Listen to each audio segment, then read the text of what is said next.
como fica esse nome na eleição do ano que vem. Política, entrevistas, informações, debate e muita conversa boa. Tudo isso junto e misturado no seu videocast Momento da Política. Olá, seja muito bem-vindo, seja muito bem-vinda. Tá começando, retornando, mais uma edição do seu videocast Momento da Política. Ai, gente, é um prazer, uma alegria estar de volta aqui com vocês, sempre levando o melhor da política de uma forma diferente para os nossos telespectadores. A gente tava com muita saudade, né, Camila? E retornamos. E sempre, aqui você já sabe, aqui você vai encontrar política, informação, debates, entrevista, muita conversa boa e agora muitas novidades. Nosso videocast volta com novos apresentadores do Giro de Notícia, novos quadros, mais participação, até embolei aqui, e é isso. E volta com ela também, a parceira de sempre. Olá, Camila! Oi, Gabi. Oi, você que nos acompanha aí pelo YouTube ou pela Radionet. É um prazer estar de volta para o Momento da Política. E agora, como o Gabriel disse, com várias novidades. Vocês vão acompanhar ao longo dos próximos, a partir de hoje e dos próximos episódios do Momento da Política, todas essas novidades. E uma novidade é que meu texto já mudou. Não é mais sexta-feira de tarde. Meu texto agora é terça-feira à noite. Pois bem, gente, o nosso Momento da Política agora tem um novo horário. Todas as terças-feiras à noite, mais ou menos ali às 7 horas, você poderá acompanhar esse Momento da Política tanto na Radionet quanto no YouTube. Também nos siga nas redes sociais, no Instagram.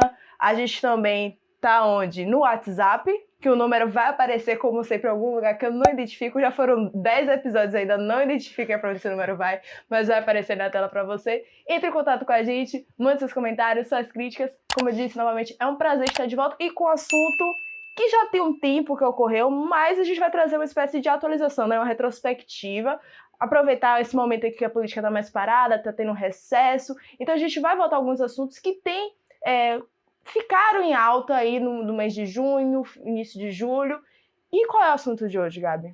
Pois é, a gente trata hoje da inegibilidade do ex-presidente Jair Messias Bolsonaro. Olha, tem um dia histórico para toda a política brasileira. Foi no dia que o TSE deu a sentença. Bolsonaro inelegível por 8 anos. Conta mais pra gente, Camila. Pois bem, o ex-presidente do Brasil, Jair Messias Bolsonaro, tornou-se inelegível a qualquer cargo eletivo por 8 anos depois da decisão do TSE, que é o Tribunal Superior Eleitoral. A decisão partiu de uma condenação de abuso de poder por parte do ex-presidente, quando ainda era presidente, logo após as eleições de outubro de 2022, onde ele marcou uma reunião com embaixadores de diversos países e colocou em xeque, a credibilidade do sistema eleitoral brasileiro após a vitória de Luiz Inácio Lula da Silva, atual presidente. Para se ter uma ideia, foram 5 votos a favor e 2 contra durante a votação que acabou com a condenação do presidente no dia 30 de junho de 2023. Esse é o resultado de diversos processos que existem contra o presidente. Para se ter uma ideia, o Partido Liberal, o PL, fez um levantamento e informou que são cerca de 600 processos contra o presidente, que rodam na Justiça Comum e também no Tribunal Superior Eleitoral, além de inquéritos no Supremo Tribunal Federal. Isso parece ser simplesmente a ponta do iceberg de algo que está no caminho do presidente, do ex-presidente, que agora é inelegível. Pois é, gente, a gente não fala de qualquer nome. É Jair Messias Bolsonaro, homem que por 4 anos governou o país com várias pessoas aderindo ao seu governo e ao seu estilo e modo de governar e principalmente de ser. E agora o todo-poderoso Jair Messias Bolsonaro se encontra inelegível. E a gente vai tentar explicar essa inelegibilidade para vocês, telespectadores. Pois é, a gente vai tentar explicar como funciona o processo, até onde Bolsonaro pode ir até agora, como fica a sua participação ano que vem na política. E claro, Bolsonaro tem mais processos. Camila trouxe aqui que isso só é a ponta do iceberg. Então a gente fala, esses processos ficam como, vão para onde, até quando vão aí entrar na vida política do Bolsonaro. E a gente não vai conversar disso sozinho, não. Né, não. A gente vai ter um convidado super especial que a gente vai apresentar depois do intervalo, mas só para deixar a informação clara aqui para os nossos espectadores e os nossos ouvintes, todas as informações que a gente apresentou aqui foram dos sites Fórum, BBC News Brasil, UOL e CNN Brasil. E já com o nosso entrevistado, ele que é advogado e docente também da Uniman, formado em Direito pela Universidade Estadual da Bahia, UNEB, e também pós-graduado em Direito pela Faculdade Baiana de Direito. Eu estou falando de Rafael Araponga. Rafael, muito obrigada por você ter aceitado o nosso convite para tratar sobre a inelegibilidade de Bolsonaro. Camila, Gabriel, todos os telespectadores, né, que estão acompanhando o nosso bate-papo. Alegria em mim estar aqui hoje com vocês aqui no estúdio da Associação Gente da Gente para falar um pouquinho desse tema tão polêmico, né, ganhou as ruas também, politizaram, né, que é um tema que envolve também a política, então é uma alegria estar aqui com vocês hoje para bater um papo sobre esse processo de inegibilidade do ex-presidente Bolsonaro. Rafael, a gente agradece pela sua presença aqui no nosso videocast Momento da Política. É uma honra te receber aqui, as portas sempre estarão abertas. E o nosso maior objetivo é esse aqui mesmo, é explicar para o público todo esse assunto aí que está acontecendo. E aí, Camila, joga o primeiro questionamento. Vamos para o primeiro questionamento. Será que Bolsonaro tem como recorrer dessa decisão? E caso haja essa possibilidade, você acredita que ele tem chances de reverter a decisão do TSE? Boa pergunta, Camila. Principalmente para as pessoas que estão nos acompanhando, compreender que tudo no ordenamento jurídico brasileiro, né, que é um sistema legalista, pautado nas leis, existem algumas possibilidades de recurso. No processo de Bolsonaro, que foi fruto de uma ação do PDT, né, partido até do Ciro Gomes, na eleição nacional que passamos em 2022, a ação foi praticada pelo PDT. Com a elegibilidade de Bolsonaro, declarada agora 30 de junho, passado aqui desse ano de 2023, ele tem alguns recursos em mãos, né? A defesa de Bolsonaro alguns recursos em mãos para poder analisar e, quem sabe, ingressar e interpor esses recursos. Primeiro é o embargo de declaração, né? Que vai ser oposto perante o próprio tribunal, o TSE, e se tiver uma tese, digamos assim, mais robusta, eles podem ingressar com um recurso extraordinário para o STF, tá? E aqui tem uma divergência, meus alunos, talvez alguns estejam aqui acompanhando o nosso bate-papo, né, fala, professor, os embargos infringentes, né? Porque na votação de Bolsonaro foram 5 votos pela condenação de Bolsonaro e 2 votos contra a condenação de Bolsonaro. Então tem uma divergência do tribunal sobre a inegibilidade de Bolsonaro. No direito civil, no processo civil, tem um recurso chamado embargo infringente, né, que você oferece esse recurso para o mesmo tribunal para reanalisar aquele julgado, porque teve 2 votos divergentes. Na seara eleitoral, isso é questionável, se vai ter embargo infringente ou não, mas é pacificado que ele hoje tem 2 recursos em mãos, que é o embargo de declaração, que ele vai opor perante o próprio TSE, ou o recurso extraordinário que ele pode jogar para o STF. Lembrando sempre também, é mais o direito, acho que a população também... porque acaba sendo aula também de processo civil para a população como um todo, quem quiser fazer direito aí já está pegando o caminho. Se esse processo for para o STF, que é o recurso extraordinário, o relator não poderá ser os ministros da STF que atuaram nesse julgado de Bolsonaro no TSE. Aí tivemos, por exemplo, o Cássio Nunes Marques, que também foi julgador desse processo de Bolsonaro no TSE, e o mais polêmico de todos, que é o Alexandre de Moraes. Então, se esse processo for para o STF, esses 2 não poderão ser relatores lá no STF. Mas se for para plenário, eles vão julgar também o mesmo processo. Tá?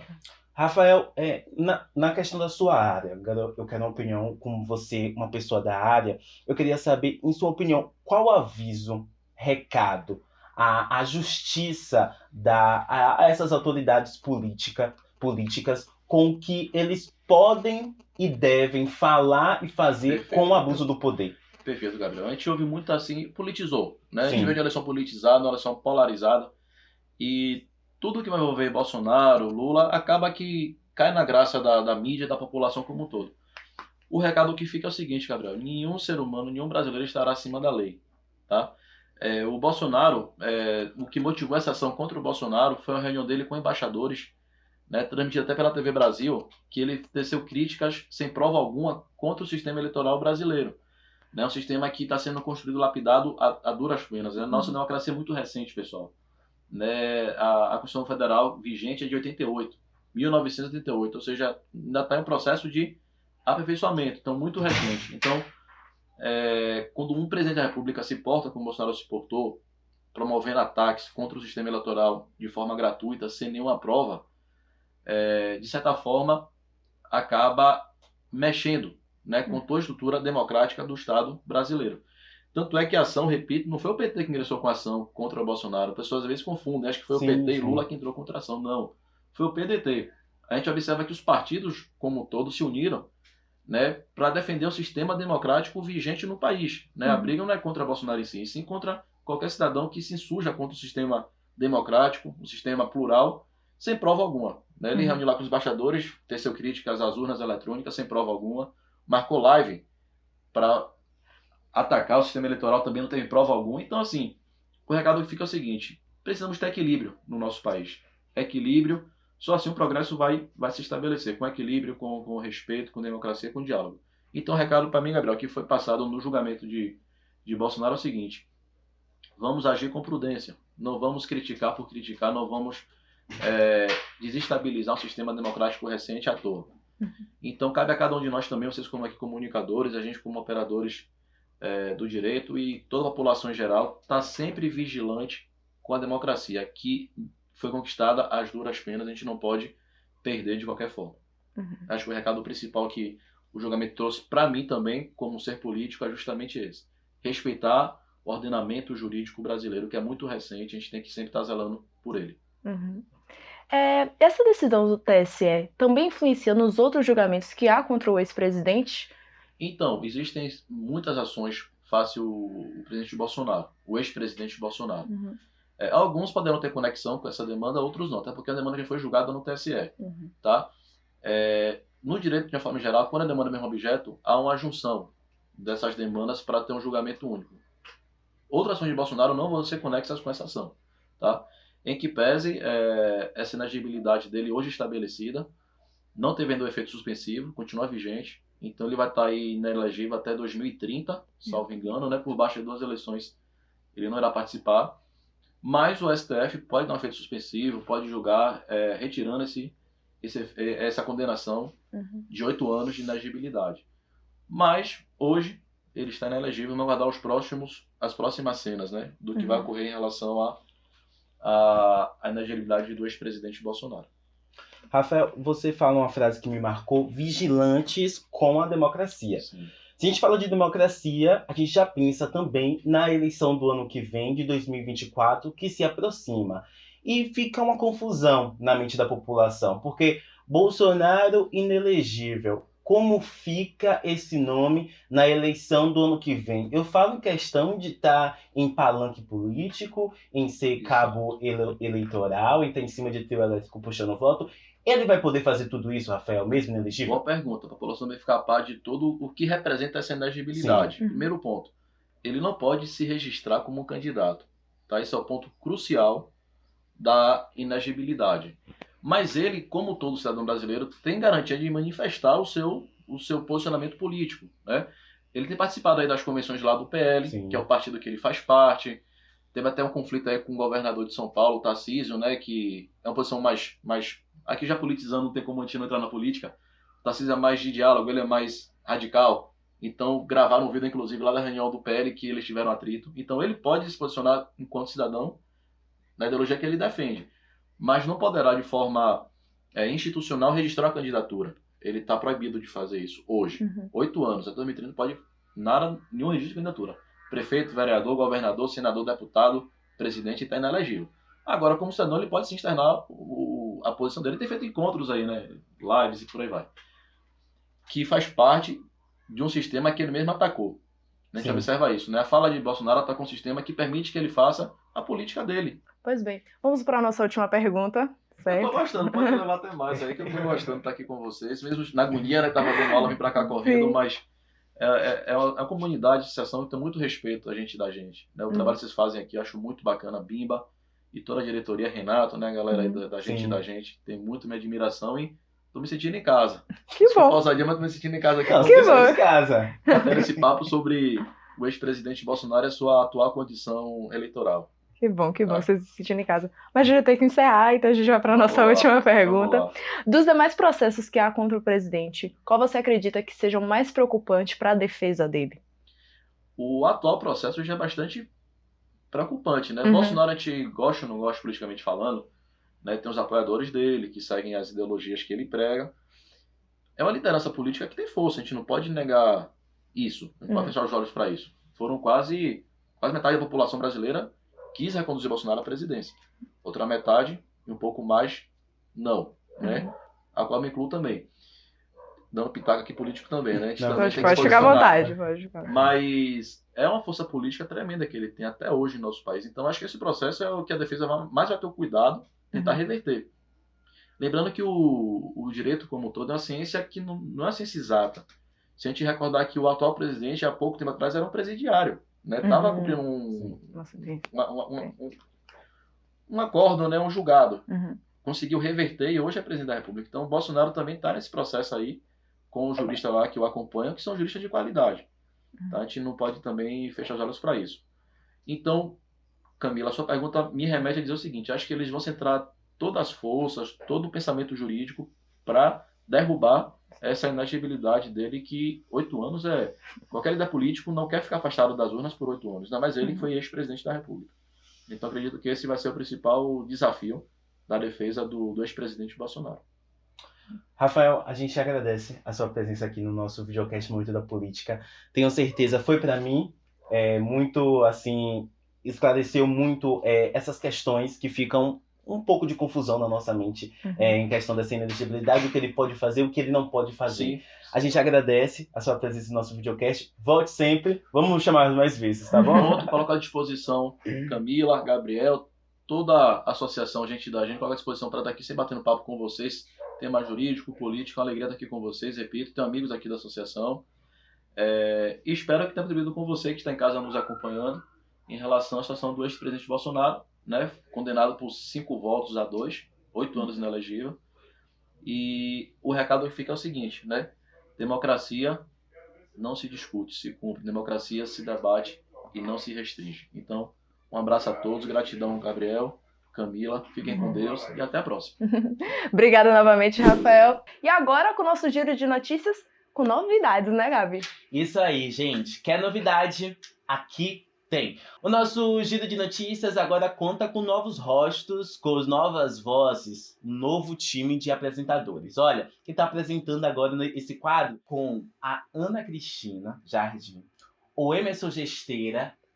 E o que é, gente? Meu Deus, o que foi? O nome de Ana Cristina Jardim, não? É. Eu não tô aguentando gravar hoje, não. Tá horrível pra mim, gente. É a Ana Cristina Jardim, o Emerson Gesteira e a Camila Souza. Esses nossos colegas jornalistas vão estar levando para vocês as informações da semana do mundo da política. Então vamos lá? Hoje a gente conta com a Ana Cristina Jardim na apresentação. Ana, minha amiga, seja bem-vinda a essa sua nova posição. Roda a produção.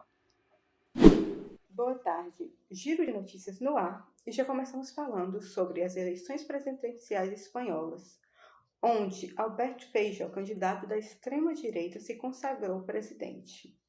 Apesar da vitória, Feijóo terá certas dificuldades para governar, uma vez que conseguiu 136 cadeiras no parlamento, das 176 necessárias para que tivesse maioria. Agora vamos para as notícias do Brasil, onde na última quarta-feira o senador Marcos Duval prestou um novo depoimento à Polícia Federal sobre o suposto plano golpista denunciado por ele em fevereiro.